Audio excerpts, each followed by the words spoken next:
You've just pressed play, but some stories shouldn't be heard in the dark. This is The Wild Archive. I'm Tyler, and tonight I'm reading a creepypasta. Jeff the Killer. No theories, no escape, just the story as it was written.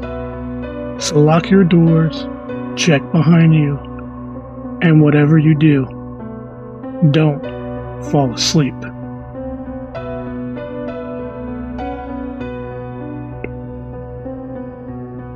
So, I'm reading this creepypasta. It's a really famous creepypasta.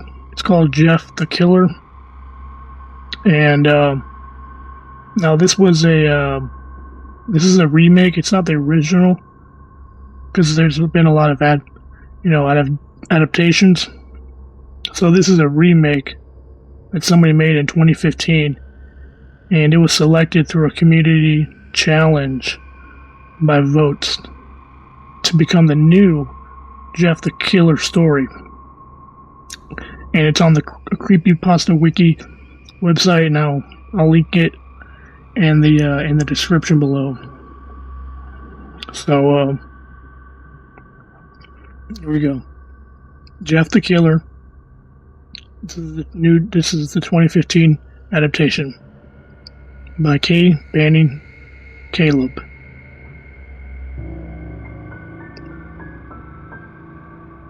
The day Jeffrey Woods and his family arrived at their new home, the sky was overcast and the weather was muggy.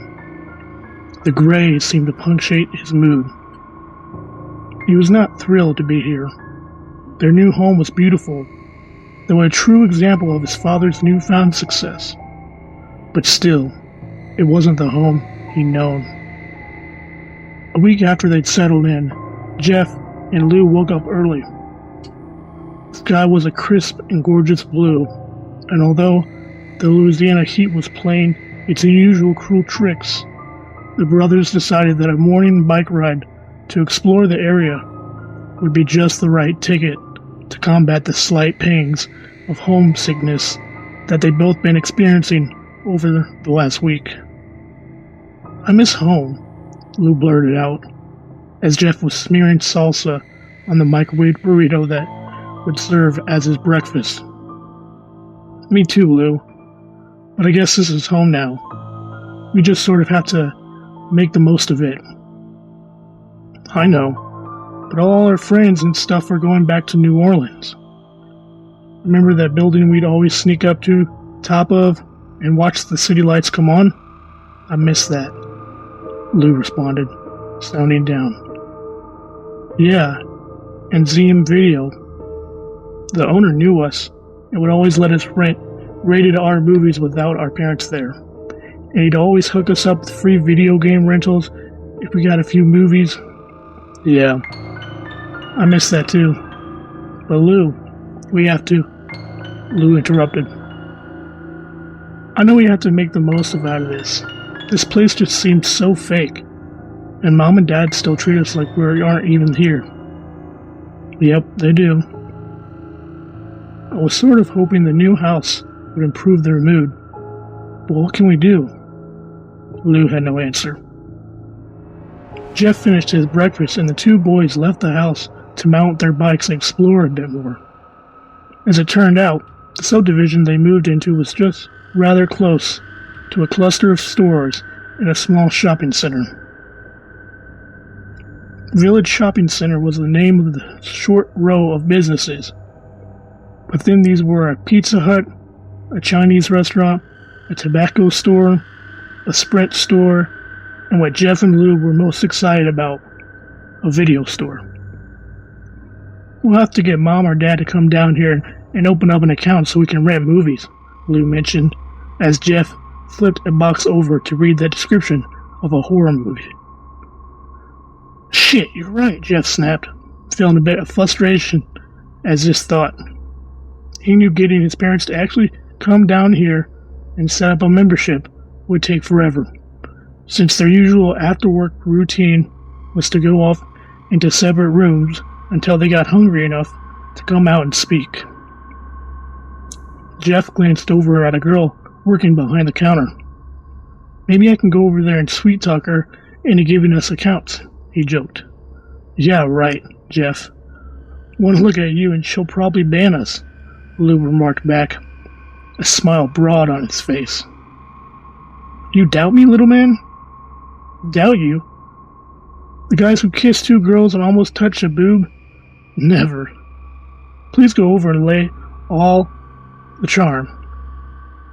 Whatever. I totally could have banged that girl, but her parents come home and... Last time you told me that story, you said her parents were out of town and her sister came home. Jeff became flustered. And while in the process of trying to make yet another comeback, the girl behind the register removed all doubt by speaking to the boys herself. Hey, aren't those your bikes? The young woman asked, pointing towards the glass window. Jeff and Lou looked over and saw three boys outside, two of them which were riding around in circles on the Woods brothers' bikes. They would spin them around and then jump off, letting the bikes crash onto the pavement, just to stand them up and ride them again. The two boys riding the bikes were both slim in build. A heavier boy was stood on the sidewalk, drinking a Red Bull and watching. Jeff and his brother made their way toward the two doors of the video store. The fat kid saw them coming. Jeff couldn't hear what he said to his two friends, but he made some sort of gesture while shouting. The other two boys dumped the bikes where they lay and walked towards the sidewalk, directly towards the two brothers. Those are bikes? One of the boys asked Jeff and Lou, entering the summer heat. Yeah. Why? Are you riding them? Lou asked sharply. We just saw them here, man. Relax. We figured someone just left them out for us. The same boy responded, as his two friends joined him on either side. Jeff, determined to make a good start here, tried to change the course of this confrontation. Well, they're ours. We just moved here about a week ago. We live over on Fairmont Avenue, a few blocks down from here. We were just checking out the neighborhood.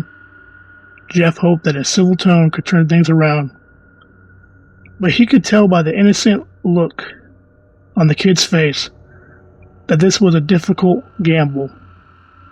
Good for you, you moved somewhere, the fat kid remarked. Oh yeah? Troy, the first boy spoke. They moved into the piece of shit house with the gravel driveway. I was wondering who'd buy that place. Well, Randy, now we know. The big kid, apparently named Troy, replied. Jeff, still trying to salvage the conversation, tried peaceful banter one more time. Okay, so you're Troy, and you're Randy. Well, I'm Jeff, and this is my brother Lou. We just moved here from New Orleans. You ain't in New Orleans now, the third boy, who had just now decided to speak, remarked. Yeah, and who the fuck said you could call us by our names? Randy asked, that insolent, privileged smile never leaving his face. Jeff smiled and responded to Randy. Well, I guess I could call you a fucking asshole, but I figured I would give you the benefit of the doubt. In that moment, a flare of rage replaced the smirk that had rested on Randy's face throughout the entire exchange. The other two boys, Troy, and the third member of this band, seemed to be momentarily struck silent. Perhaps they weren't used to being stood up to. Oh, I'm sorry, was that language too adult for you? Jeff asked. And you, quiet boy, we know this isn't New Orleans, Jeff stated to the slim kid that reminded him of his geographical locations. Because if this is New Orleans, you three would already have gotten your asses kicked for touching someone else's shit. The slim kid looked back forth at his 2 feet friends. However, Randy, clearly the leader, seemed to know what to say. Keith, you gonna let this little bitch talk to you like that? Jeff knew his part. Though he wanted quite badly to sock Randy and his pals around, a real concern suddenly invaded his mind. If he and Lou got into a fight on their first week in this new neighborhood, their parents would freak. He could practically hear it now, and while things had been far from perfect in their home, even after the move, there was a peace that had fallen over the family. Jeff, fighting his urges, decided to do his best to keep it. He looked over the three, all very well dressed, very privileged looking suburban kids, and dismissed them. "You guys are boring. Come on, Lou. Let them continue their play dates without us." Lou laughed at it and followed behind his brother towards the bikes. However, Randy and his little gang of would-be toughs would have none of that. They moved to block Jeff and his brother once again. "Where are you going, pussy?" Randy asked, shoving Jeff. Jeff could feel that the shove had no real conviction. Randy was trying to figure him out, seeing where his buttons were. He'd push harder eventually, but Jeff swallowed his slowly building anger within him once more. Lou took a bit more exception to the shove. "We're going to your mom's house. Me and my brother saved up a couple dollars from doing chores, and we hear she doesn't charge much." As the words left Lou's mouth, Randy appeared to only register a small portion of it all. Randy Hayden had grown up in Manonville.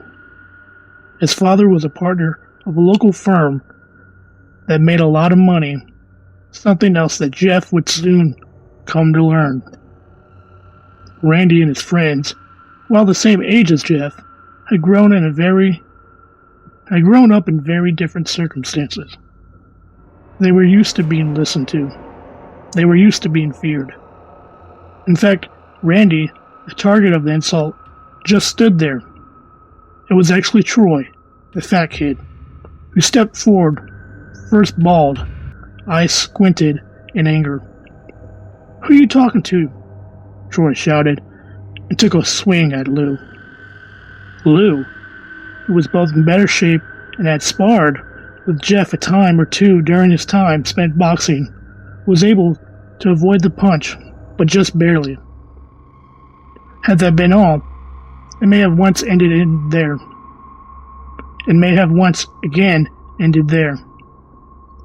Troy was clearly taken by surprise at Lou's speed and didn't actually attempt another punch.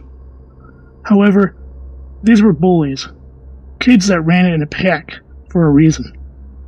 The skinny one, Keith, stepped around and threw a punch that connected with the left side of Lou's face. Jeff had seen enough. He'd been shocked at how quickly this evolved into blows, even though he'd expected it from almost the start. When he'd first met Randy and his friends, he'd been curious. From there, he developed an annoyance with them, and slowly that annoyance had evolved into anger. However, upon seeing Lou punched, seeing the small trickle of blood form on his brother's lower lip, the smug look of satisfaction on Keith's face, that anger that Jeff felt suddenly exploded into rage that he never felt before in his life. Jeffrey Woods did not hesitate.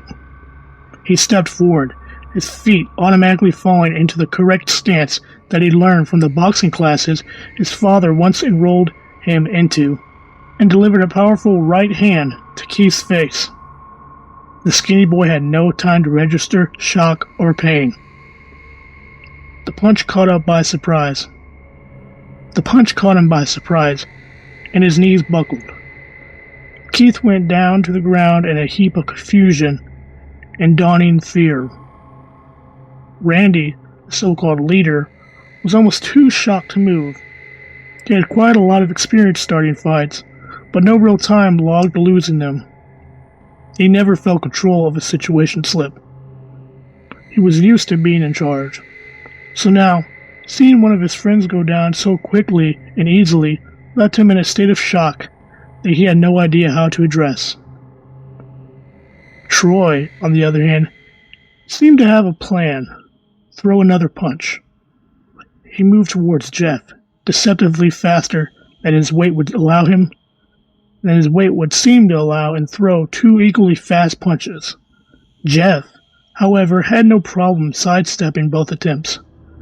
Troy, seeming lost for words, dropped his arms, as if to say, "Gee, what do I do now?" Jeff had the answer. He moved in, throwing 3 hooks to Troy's stomach. The hefty kid's eyes went as wide as pie pans. A fitting analogy, Jeff thought. He staggered back, clenching its throbbing stomach. Jeff wasted no time and stepped in once more, connecting a sharp punch to the big kid's jaw, causing Troy to promptly fall on his ass. Jeff was reminded of King Hippo from the Punch-Out game he used to play. He couldn't help but smile. Jeff now turned his focus on Randy. He advanced on the boy, feeling something new forming inside him. He still felt the anger, the rage. Actually, at the antics of these 3 assholes. They had the nerve to mess with their bikes, the nerve to insult 2 kids they never met before, and of course, the ultimate offense, touching his brother. However, mixed in with his rage was also a sweet, enjoyable pleasure. Not only was he kicking their asses, but he was loving every second of it. It was as though the joy of showing them up was perfectly blending with the rage he felt towards them. Together, it formed into a sadistic, controlled sense of power. That was until Lou stepped in front of him. "Jeff, stop! That's enough!" "Why stop now, Lou? They wanted this," Jeff replied, in a flat voice that Lou had never heard come from his brother's mouth. "She's calling the cops, look," Lou shouted again. This time Jeff came back to reality long enough to listen. He glanced over at the video store clerk and saw her on the phone, talking frantically and pointing towards the parking lot. Suddenly, Jeff's strange, sadistic haze collapsed, and he regained his former self. "Fuck, let's go," he stated quickly. He and Lou mounted their bikes and rode towards the parking lot exit. "Yeah, you better fucking run," Randy called out behind them. Jeff and Lou paid no mind and pedaled away. A few blocks down the street, they dismounted their bikes and began to walk them together.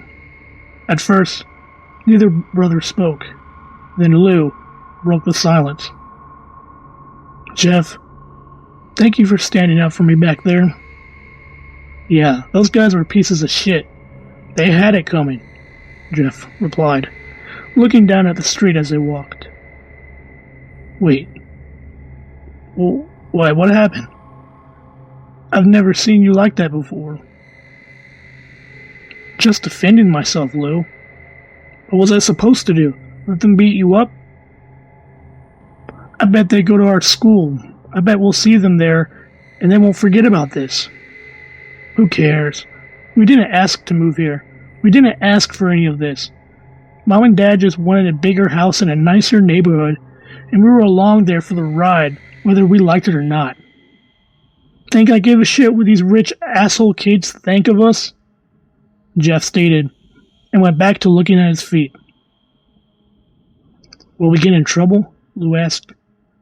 "For what? Defending ourselves?" "Yeah. I guess you're right. They did start it," Lou answered. To the brothers, the matter was closed. However, things were far from over.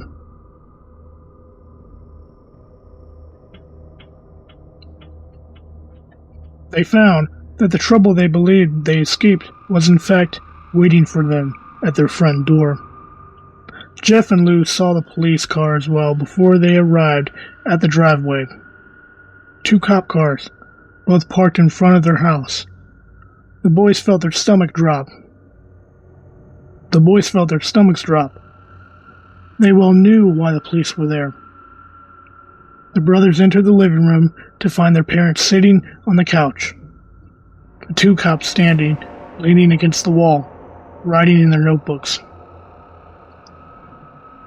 "What did you two do?" Sheila practically screeched as the two boys entered the house. Lou, younger and less centered than Jeff, began to go on the defensive.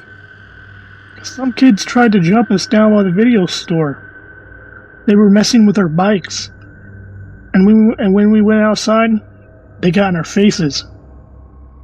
"That's not the way we heard it," Matt Woods interjected, his voice firm and ripe with anger and dissatisfaction. "No, Dad, that's what happened," Jeff began to explain. "We were down at Friendly Video looking around the store when these three kids started riding around on our bikes. All we did was walk outside, and the kids started talking trash at us, trying to provoke a fight. When we tried to leave, one of them punched Lou." Finally, one of the two cops spoke. His name tag read, Williamson. "Boys, we have some serious complaints about the two of you. From what eyewitnesses at the shopping center say, you two started the confrontation with Randy and his friends." Jeff took notice of how familiar the cop's tone was when he said Randy's name. This was a small town after all, and there was a good chance that the cop coached Randy in the Little League or drank beers with his dad. Hell, it was even possible that the cop could be an uncle to one of these bullies. "No, sir," Jeff replied. "We didn't start it. They did. We just wanted our bikes and to leave. They blocked us," Williamson continued, as though he'd heard nothing Jeff said.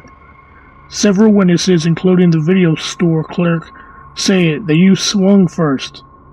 They say that the boys were riding your bikes. But they say that the boys were riding your bikes. Well, let me ask you this. Did you chain them to anything, or did you just leave them outside the store?" "Why does that matter?" Lou demanded. "Well, son, if you just left your bikes lying across the street, they can't exactly blame Randy and his friends for riding them, now can you? It'll be difficult had you secured them somehow, but you just left them there." "Mom, Dad, you're not buying this crap, are you? You know, Lou. You know me and Lou don't start fights. When have we ever? These three punks mess with us, and if you can't tell that these cops are taking their sides, then you need to open your eyes." Jeff knew he was skating on thin ice, but that rage, he demanded some sort of satisfaction. "Jeffrey, do not speak about these officers in that tone of voice. Do not speak to us in that way either. It's pretty obvious that you two aren't happy here, that you miss your old home, but starting fights in the street isn't going to change anything," Jeff's mother snapped back. "Listen, boys, you're lucky none of the parents wanted to press charges. This will be reported as a simple scuffle between teenagers. But be advised, you're both on notice. This is a quiet town, not like New Orleans. We don't tolerate this sort of behavior over here. If you see Randy, Keith, or Troy, I highly suggest you tell them you're sorry. We'll be keeping an eye on both of you, so don't let this happen again. You don't want to have an arrest record, do you?" Jeff felt his anger bubble over, and he could not hold his tongue. "Who is he to you, Officer Williamson? Is Randy your nephew? Is he a friend's son? Or maybe you go over and screw his mom while you're on duty. Which one is it, officer?" "That's it. Both of you, go to your rooms."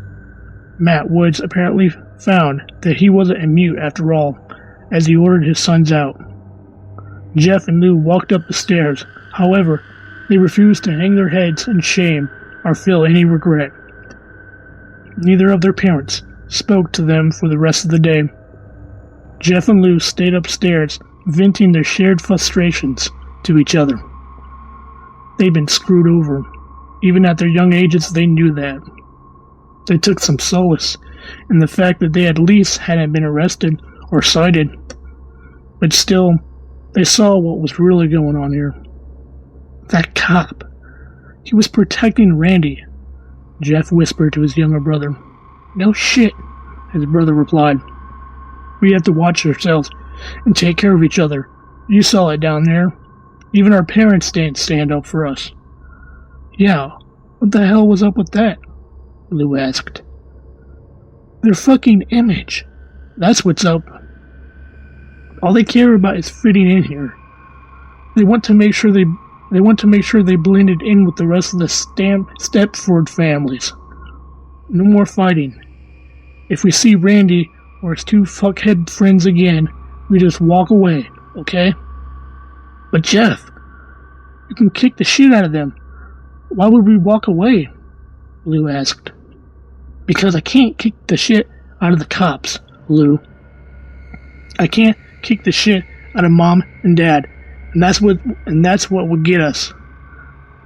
Fucking Randy and his pals are protected here. You and me, we're not. So if we see them, just avoid them, okay? Please? Lou nodded.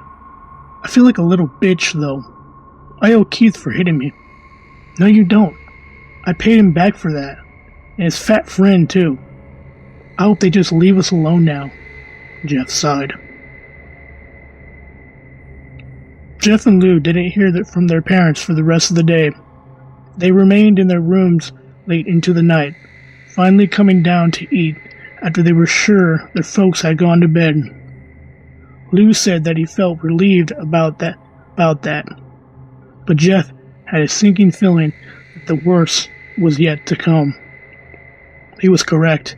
The next morning, when the two brothers came downstairs together to eat breakfast, their parents were already sitting at the dining room table, staring at the boys, approving of nothing they saw. Sit down, Matt stated flatly.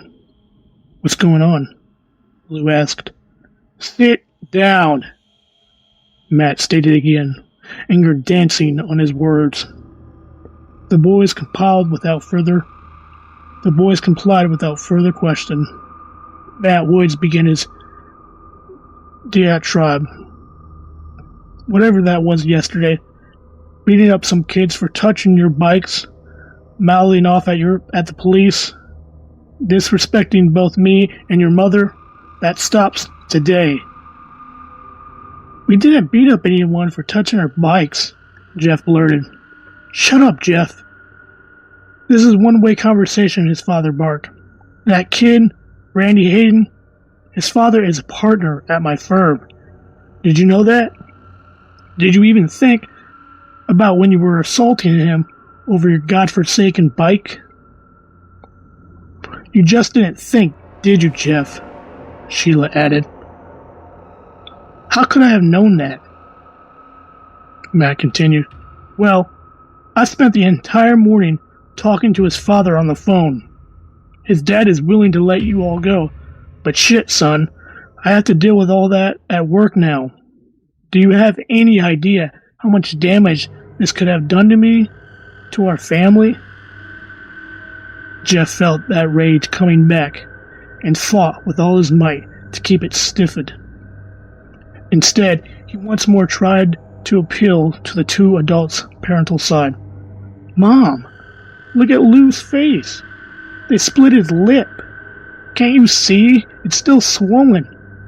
Lou turned his head to better showcase the injury. My God, Jeff. So some kid played a little rough with your brother. Is that any reason to fight them? I wanted to make friends with some of the other families in this neighborhood, but thanks to you,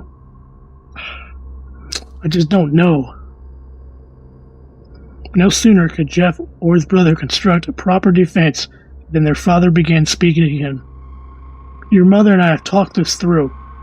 Since there are only a couple weeks left of summer vacation, we've decided that Lou should spend the rest of the season at Aunt Marcy's place. We've already spoken to her, and she is willing to let her come out there and stay. Is willing to let him come out and stay. Both Jeff and Lou were floored by this decision. They began to protest at the same time, but then saw the look on their parents' faces. The decision was made. Why can't we both just go then? Jeff asked, a last-ditch effort to at least get away from his parents. Marcy doesn't want both of you there. She says you two are too rambunctious. And frankly, we agree, Shelley answered. And so it was. Lou was shuttled off to his aunt's place in Abita Springs, Louisiana, somewhere even smaller and duller than Maidenville, if one can believe that. Jeff watched his brother leave, then walked back to his bedroom. He felt that rage. However, it began to feel almost pleasant to him. He couldn't explain it. He was furious at this turn of events. His parents had turned their backs on their own children. However, through it all, these new feelings he was experiencing weren't all that terrible. This anger, for example, he could almost taste it. It felt like thick, sweet syrup stirring around in him. Of course, he knew that extra ingredient that would complete the flavor, that satisfaction joy he felt when he had Randy and his friends on the ropes the day prior, that mixed perfectly with the anger to create some intoxicating product that Jeff almost craved now. He fell asleep lying on his bed, thinking about the syrup, that thick, vicious feeling that seemed to work its way back into the very fabric of his soul. He wanted it, yet he knew it was destructive, and that nothing good could come from sampling it again. Several days passed, and tensions were high between Jeff and his parents. Without Lou around, there was nothing for him to do except sit in his room and play video games. He went outside, but didn't venture far from home. He knew if Randy and his goons showed up again, it would likely result in another fight. For a few days, that worked well, and Jeff believed he could get through this. However, his mother changed all of that on an early Saturday morning. Jeff was awoken suddenly by sharp sunlight striking his face. He heard his mother's humming, something that she rarely did. Even his half-asleep state, he knew that humming was forced. She was doing it to wake him up, and figured that added sunlight would get things there even faster. When she noticed Jeff's eyes cracking open, she sauntered over to his bed and began speaking in a tone that simply oozed false joviality. At first, Jeff had refused. Could his mother be serious? Did she really expect him to go over and make friends with Randy? He was still in bed when she stopped her innocent humming long enough to tell him to get up and get dressed. Once he learned why, he told her no way in hell. However, his mother was a shrewd manipulator, and she knew exactly what would get the job done. She promised Jeff that if he did this for her, if he went over and made it work with Randy, that Lou could come home the next day. She sandbagged Jeff right into a corner with that one. He had no choice but to agree. A short time later, Jeff and his mother were pulling into Randy's driveway. Randy's mother answered the door. "Hi, you must be Jeff," she greeted. Jeff smiled wanly and confirmed that it was in fact who he was. "Hello, I'm Sheila Woods. Nice to finally meet you in person," Jeff's mother announced. Bargain past her son and extending a hand to Randy's mother. "Sheila, so pleased to meet you. I'm Bridget Hayden. Sorry to hear that our boys had a little mishap the other day. You know how it is with teenagers, though. Hormones going crazy and all. Randy never gets into fights. But he explained to me that Jeff and his brother are all still new to the area, and haven't quite learned how to do things in Maidenville yet. Isn't that right, Jeff? Jeff couldn't resist a small jab. Yeah. Sorry about that, Miss Hayden. Me and Lou had no idea that it was okay for your son and his friends to mess with our bikes without asking. Bridget, he gets that mouth from his father. Never knows when to shut up. How about you and I go and have some coffee, and you can tell me all the great gossip around Maidenville while our boys get to know each other the right way. Randy's in his room, Jeff. Upstairs, second door to your left. I'm sure you'll hear the sound of video games or something, Bridget stated, with a very little humor in her voice. Thank you, ma'am, Jeff replied, and entered the house. Jeff knocked on Randy's door and heard him answer with, Come in. Hey, so I guess you heard our parents want us to hang out and get to know each other, Jeff stated with little conviction. Yeah, that's my mom, alright. She doesn't like drama. Honestly, I think she worries too much. I mean, I'm cool if you're cool. Jeff sat down on the floor next to Randy and struck up a conversation. So, turns out your dad is my dad's boss? He freaked out about the fight in the parking lot. He was worried that he'd get fired or something. My dad is like everyone's bosses. I fucking hate it. I think half the kids at my school talk to me because their parents are somehow connected to my dad's firm. Why do you hate it? Jeff asked. Because it's fake? This whole damn town is fake. You'll figure it out as soon as you go. But trust me, everyone who lives here is just trying to pretend there's something else. My parents make me do all the shit, all the trophies and all this stuff, just so they can brag. Jeff smiled. I know how you feel. My dad had me in boxing class over a year ago because some coworker of his had a brother that worked at the place or something. As soon as that guy quit, though, I was out of the gym the next week. I wish it was that easy, Randy responded. I hate playing baseball, but my dad will have me out there next summer and the summer after. It's like he knows I hate it, but wants me to make sure I'm out there with the stupid company name on the back of my jersey. Randy, why did you and your friends fuck with our bikes the other day?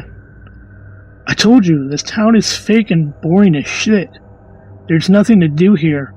You have to find stuff to do. I mean, there are only so many times you can go and hang out at the video store or ride dirt bike past in the woods. All the girls here are stuck up. All the stores close early. There's no mail, and the movie theater is across town. We were just bored, man. Sorry for it, I guess. It's cool, Jeff replied. I guess I'm sorry for it, too. Things went too far. You mean the fight? Randy asked. That shit was actually cool. Those guys, Keith and Troy, they just leech on because of my dad. It's like I told you.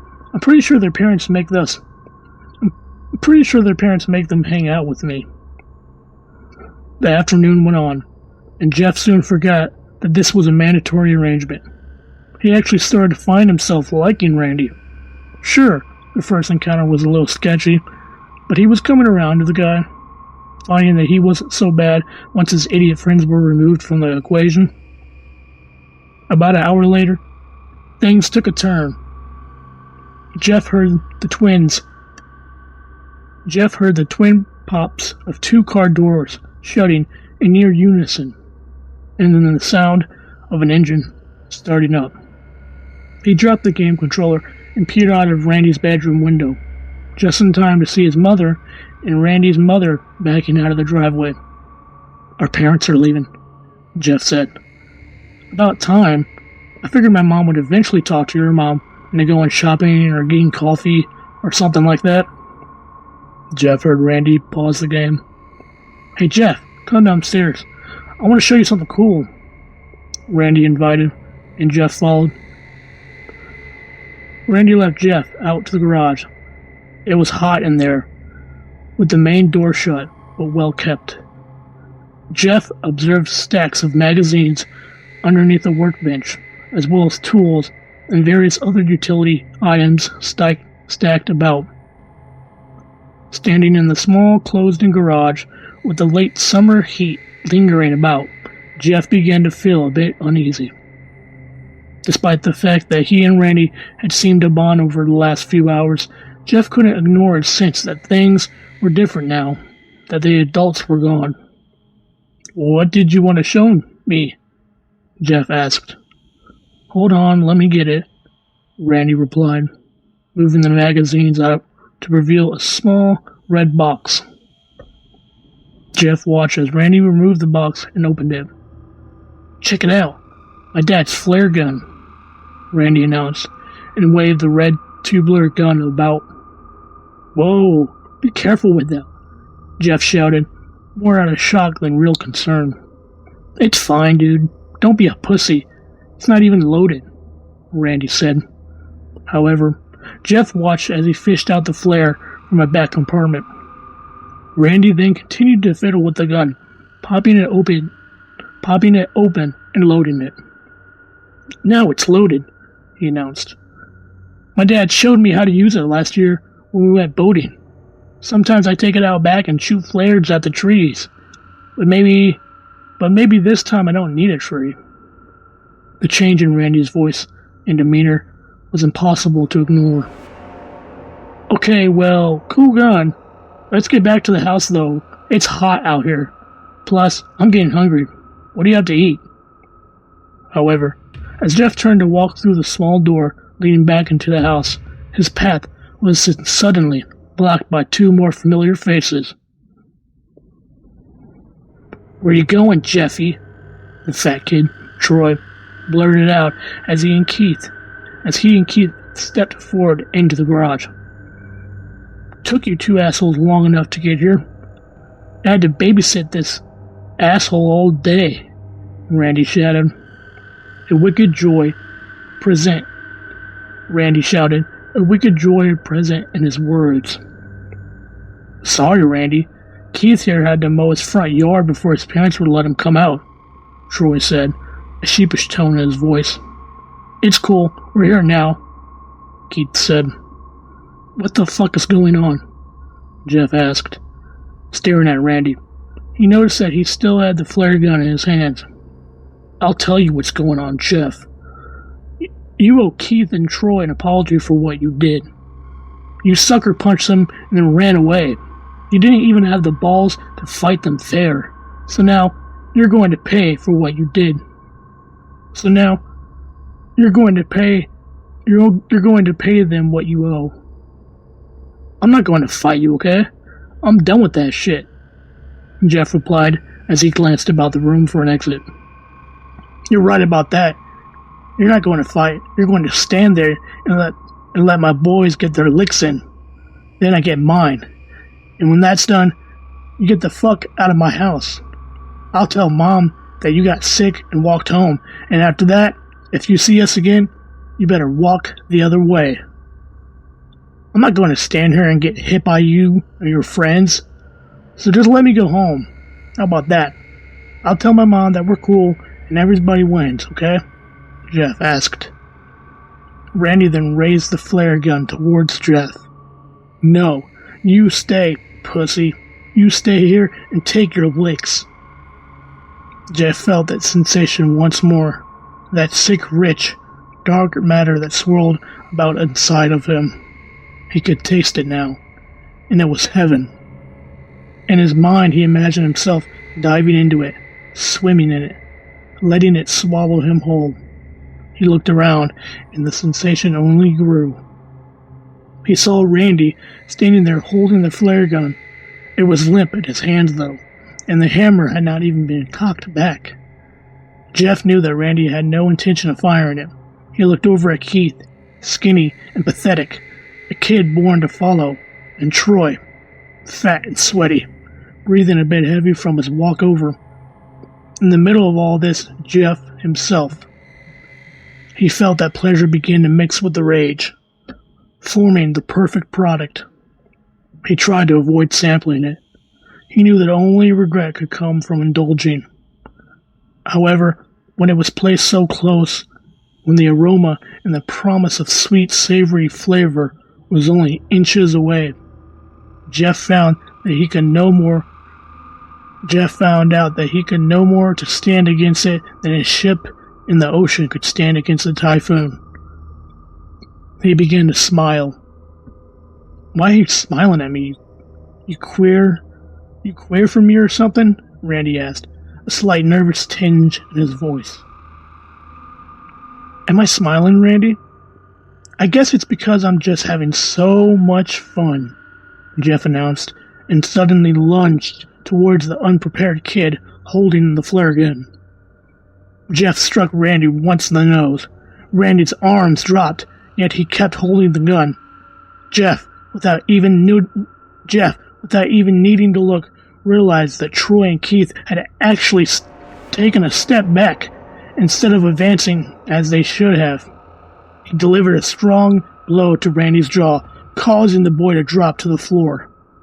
Jeff turned his attention to Troy and Keith, the two tough kids that had yet to make a move in his direction. Troy actually backed up to a step and stumbled over the stack of magazines that Randy had moved earlier. Jeff took this opportunity and stepped towards, once again introducing Troy's round belly to his fist. The boy tried to stand on his feet, but Jeff's punches combined with the stumble over the magazines made him fall back.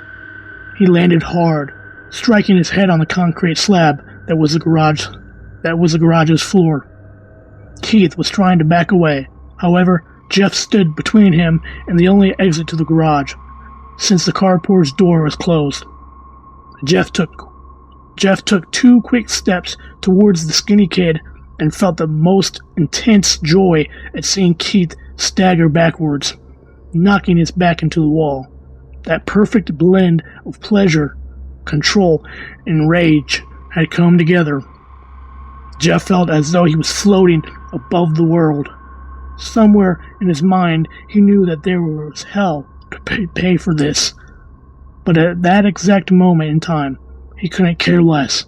He didn't care about Lou. He didn't care about being arrested. And he didn't care if his dad got fired. All he cared about, in that fraction of a time, was hurting Keith. Keith tried to make a run for it, hopping to squeeze through the small gap between Jeff and the door. However, Jeff clipped him hard right hand to his face, causing him to stagger back again. Jeff could see that his knees were buckling and took full advantage. He moved in, pinning Keith to the wall, and began to deliver blow after blow to the skinny kid's stomach. Keith's eyes became as large as saucers. Once satisfied, Jeff stepped back and watched in demonic glee as Keith slowly slid down the wall, gasping for air. Randy got back on his feet, but seemed to have no idea what to do. "We done now, Randy? We good? Or do you and your friends need more?" Jeff mocked. "No more. We're cool." "How about you, assholes?" Jeff asked. "It was Randy's idea," Keith said weakly. "Yeah, man, we didn't even want to," Troy agreed. The debate may have continued, but the sound of a returning car broke the tension. "Oh shit, my mom's back," Randy shouted, his voice cracking in a humorous way. It seemed that the previous tough guy had all but shrunk back into a scared child. "Let's just say that we're all hanging out," Keith replied. "No, I mean the fucking flare gun. If she finds out that I mess with it, I'm screwed. So put it back," Jeff suggested. That suggestion of rage was fading again. He felt control returning. "Yeah, grab the magazines, please," Randy begged. Jeff found that he rather liked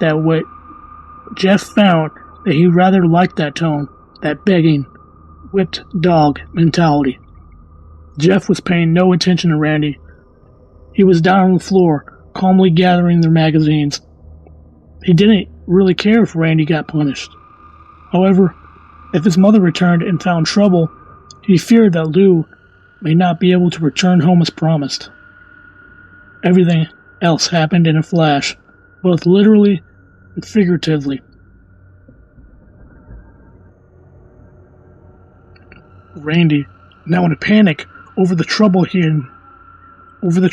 been in if he was caught playing with the flare gun, had began to sweat as his hands frantically clawed over the gun. His thumbs pushed the hammer back, unintentionally. He didn't even notice that it was now cocked. He began turning it over in his hands, trying to quickly disarm it.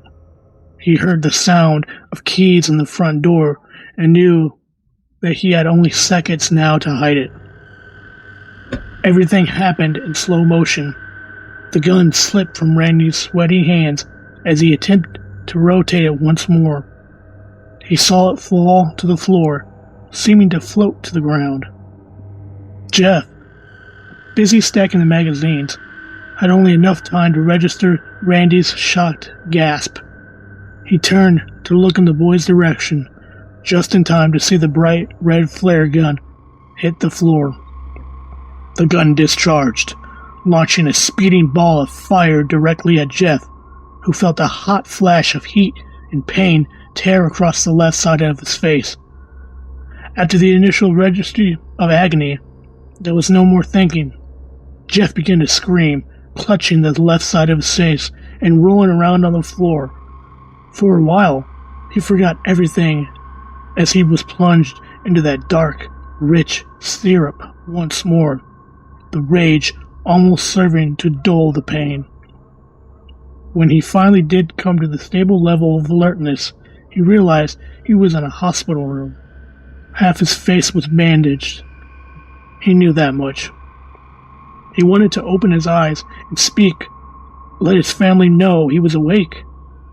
But the drugs still had a firm hold. He was awake, but not quite functioning. He could hear several familiar voices, though. "Is he going to be okay, Doctor?" Jeff's mother asked. "Yes, ma'am. Your son will be fine. However, he has a lengthy road to recovery and will need your support. That flare gun that struck his face caused third-degree burns on his left side." "How bad is the eye?" Jeff's father asked. "Hard to say at this point. He'll need to see an optometrist for further review, but the damage appears quite severe." "And his face? What about his face?" Jeff's mother asked, sounding deeply concerned. "Well, we were able to clean and treat the injury in time, so there's no concern for infection or anything of that matter. We'll want him on antibiotics for a while, and he'll need to have the wound cleaned and dressed on a regular basis. But all in all, your son got very lucky. The damage could have been more severe." "Doctor," his mother began again, "what if there is permanent damage? What do we do about that?" "As I said, an optometrist will have to examine the eye." Sheila Woods interrupted the man, sounding more agitated than before. "You're not listening. Not the eye, his face. What do we do to correct his face?" she demanded to know. "Well, ma'am, we have treated his face, like I said. There shouldn't be a risk of infection so as long as you..." She cut him off again. "Not the infection, his appearance. What can we do for that?" "Miss Woods, that's hardly a concern at this point. Once he is healed and back on his feet, you can explore plastic surgery to repair some damage. But honestly, right now, we can't waste concern on how he looks. What's more important is that your son is healthy. He can expect to be back home in a few days, maybe sooner." Jeff's dad spoke again. "Okay, thank you, Doctor. Can we have some time alone, please? My wife and I need to speak." "Certainly," the doctor replied. "Lou, why don't you go down to the hospital cafeteria and get yourself a snack? Matt Woods suggested. But I want to stay here in case Jeff wakes up, Lou replied. Lou, they told us that Jeff is heavily medicated. They don't expect him to wake up anytime soon. Go, and if he does come around, we'll have you paged. Go, and if he does come around, we'll have you paged, Matt replied. Jeff heard the door open and close as Lou exited. His parents both let out a long, shaky sigh. Jeff was starting to believe it was not one of relief.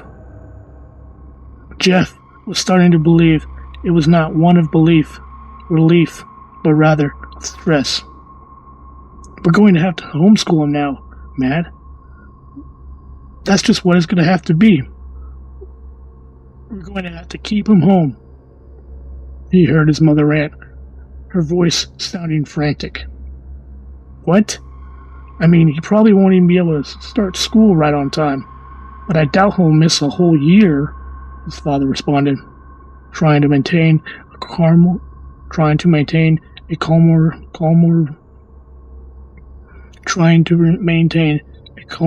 voice. I'm not talking about that, Matt. I'm not worried about him missing a week or two of school. I mean his face. You heard what the doctor said. His face is going to be disfigured. Shelley argued back. We don't even know the full extent of the damage yet, Sheila. It could be minor. It could possibly heal. You heard what the doctor said. Plastic surgery could be an option in time. In time? What kind of time? A year? 2 years? What about in the meantime? People are going to see and they're going to talk. Is this what you want? He's going to be a pariah. You think anyone is going to want to have him around their kids? Jeff was hearing all of this, just letting it soak in slowly. As his mind absorbed the words, he felt that rage return. Sick, rich, dark, that syrup of raw, primal emotion. He wanted to scream at his mother, to tell her to shut up, that he was the one lying here with half his face burned, blind in one eye, all thanks to her forcing him to go over to Randy's house. He wanted to ask her why she left, why she had gone into shopping, or have her nails done, or whatever it was that she did. He wanted to know why she'd leave him alone with a kid who just days before tried to jump him and his brother. He wanted to know how she could care more about his appearance than the fact that he was lying in the hospital. However, there was still so much more that he wanted to know as well. He wanted to know how much more his mother hated him, how much she saw him as a pariah now. He wanted to continue to swim in the thick pool of dark hatred that was starting to form from the rage and anger. That was a new one. Before, it was anger. Then it was anger mixed with pleasure. Now it was anger mixed with hatred, while he longed to be free of it, knowing that he most certainly preferred the false sense of love and concern he believed he'd heard from her before. He'd also wanted to test it out a little bit more. He began to wonder how well this new recipe blended with pleasure. How would it feel? Matt Woods began to speak again. I just can't believe he shot himself in the face with a flare gun. I always thought Jeff was more responsible than that. Don't even get me started on that, Sheila replied. I couldn't believe it when Randy and his friends explained to the medics and police how it all happened. He was just trying to show Jeff around his house and wanted to show him the collection of magazines his dad kept in the garage. You know, boys. He was probably hoping that a couple of playboys would be in there or something. Then he said Jeff found the box containing the flare gun and wouldn't stop playing around with it. You should have heard those other boys, Matt. They told me they practically begged Jeff to put it down before he got hurt. But he just had to show off. I just don't know where he went wrong, Matt. I thought us moving out here to a nice, quiet neighborhood would make everybody happy. Jeff, though, he just wants to fight us on everything. While all that came together in Jeff's mind, he continued to swim in a black ichor of hatred and rage. The morphine drip added a nice touch of euphoria. Jeff could almost see himself plunging into the syrupy waters of hatred and emerging changed. Each dip brought him so much twisted pleasure that was when he finally understood. He could sample that pleasure now. Not because he was enjoying what was happening, but because he knew he could enjoy what was to come. Just as the doctors had predicted, Jeff was scheduled to go home a few days later. During his time at the hospital, he never asked to see his face. It wasn't until the last day that he finally requested a mirror. The nurse had come in to change his bandages, as was the routine. She was a pleasant woman. She spoke to him, asked him how he was doing. He enjoyed her visits. So, on the final day, when she arrived to clean and dress his face, he asked to see himself. "Are you sure, sweetheart? Would you like me to call your parents first?" she asked. "No, thank you," Jeff replied. "I think I want to see it for myself first, without them standing over me." "I understand," she replied honestly, without a hint of pretension. Once the bandages were off, she handed him a small hand mirror. "Would you like me to step out of the room?" she asked. Jeff ignored and looked at himself, taking stock of the damage. Sure enough, his face was a mess. The entire left side, at least.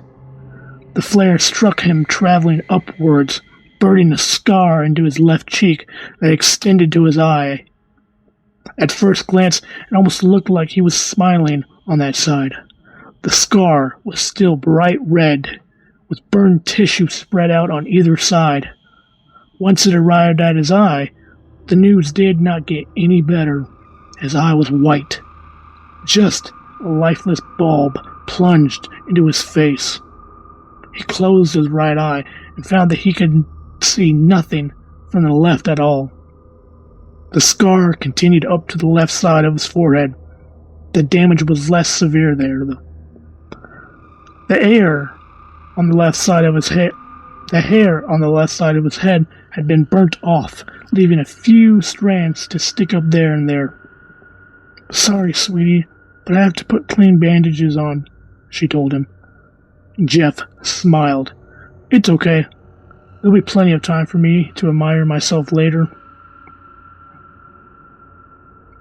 There was no joy from his parents on the right. There was no joy from his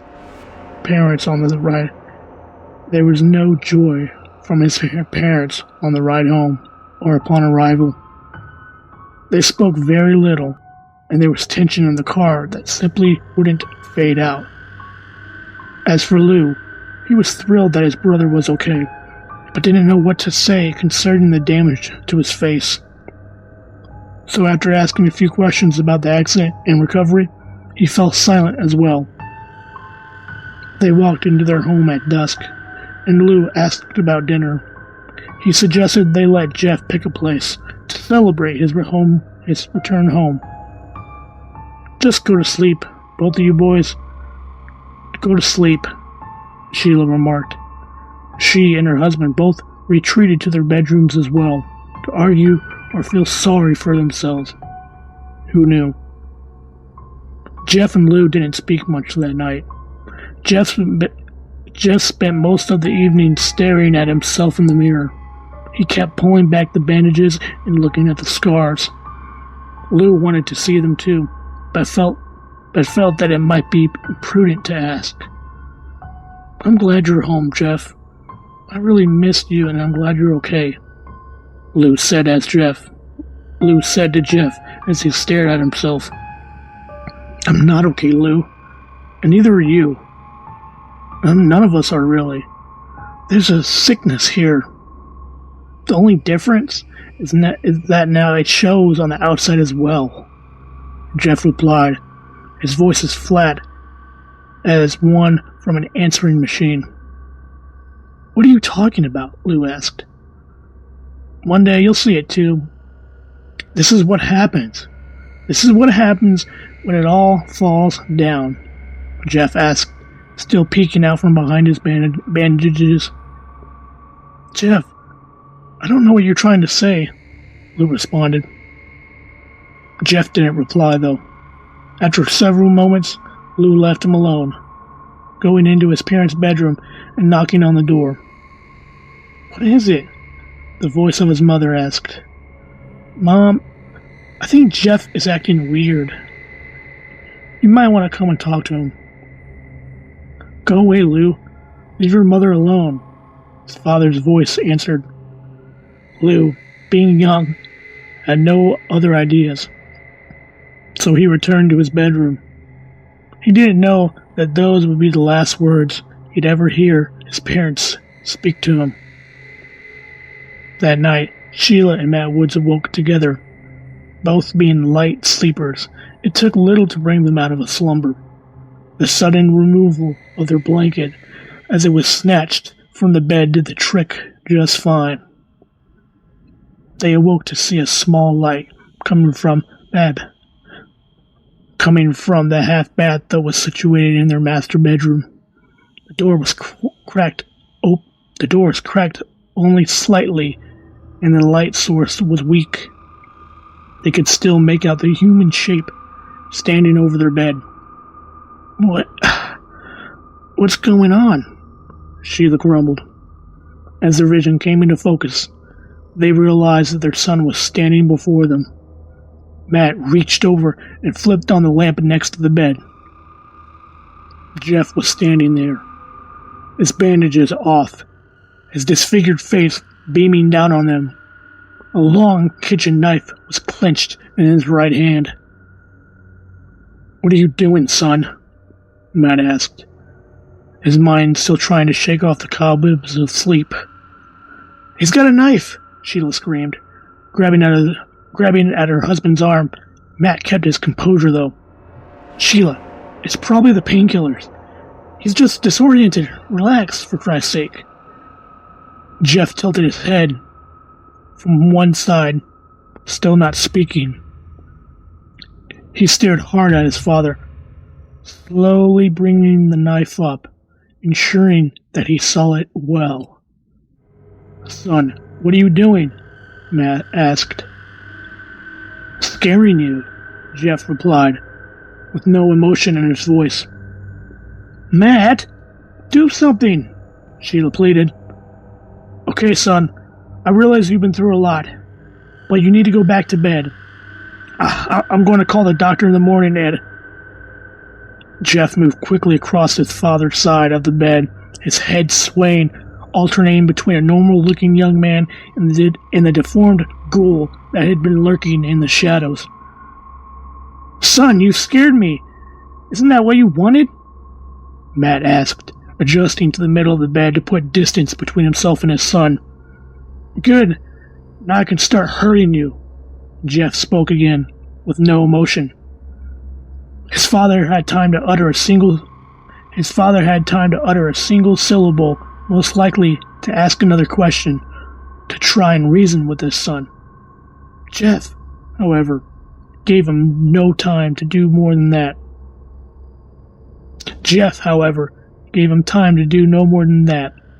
He lunged onto the bed and drove the knife into his father's stomach. Matt attempted to fend him off, but the wound in his midsection rendered him into shock, and his arms fell to his sides.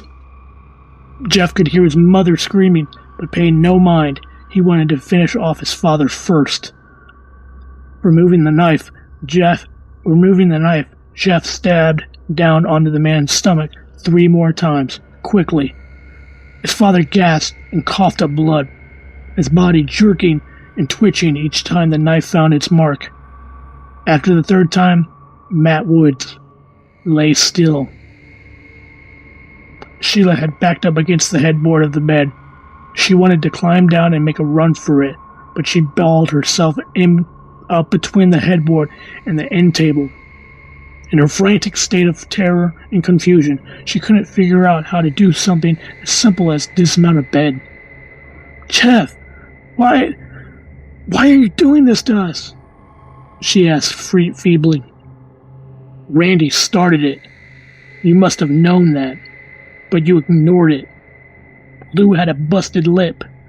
You must have seen that, but you ignored it. I was shot in the face with a flare gun, but you believed Randy. Why? So you could fit in?" Jeff asked in a low, almost growling voice. "No, baby. I believed you. It was just your father's job, and we're new here, and... Oh, God. Jeff, please!"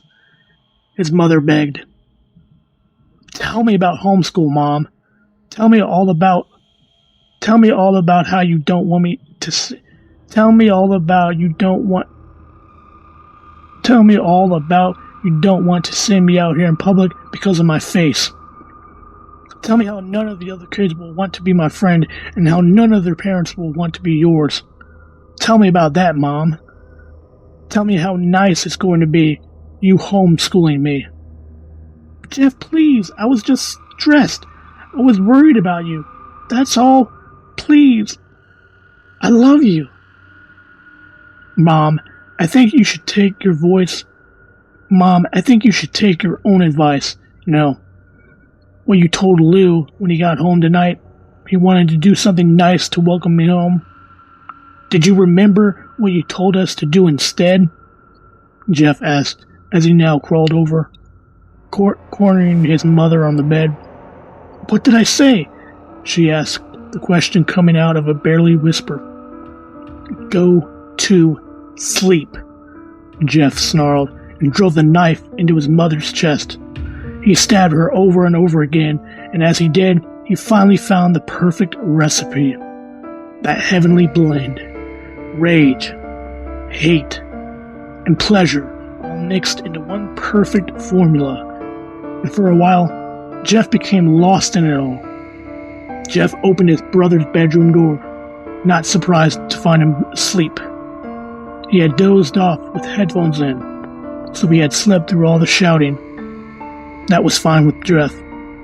It was easier for Lou not to have heard all that. Jeff sat down on his brother's bed and nudged him slightly. It took a minute, but Lou finally opened his eyes and looked up. Jeff removed his earphones for him. "You're free now, Lou," he spoke softly. "Jeff, what are you talking about?" Lou mumbled, still half asleep. "See you in the morning. I just wanted to let you know I love you. You've been my best friend. Remember that, okay?" "Thanks. I love you too. Now let me go back to sleep," Lou replied, already dozing off again. Jeff smiled and stood up.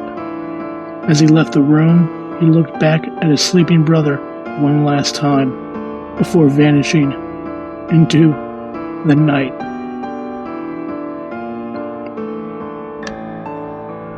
So that was the story of Jeff the Killer, and it's a creepypasta. And yeah, it's pretty dark, but that's one of the most famous stories on the Jeff the Killer, Laughing Jack and Slenderman and stuff. But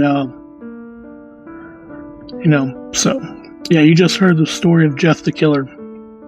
And whether you believe it's fiction or something more, one thing is certain: once you see that smile, you never forget it.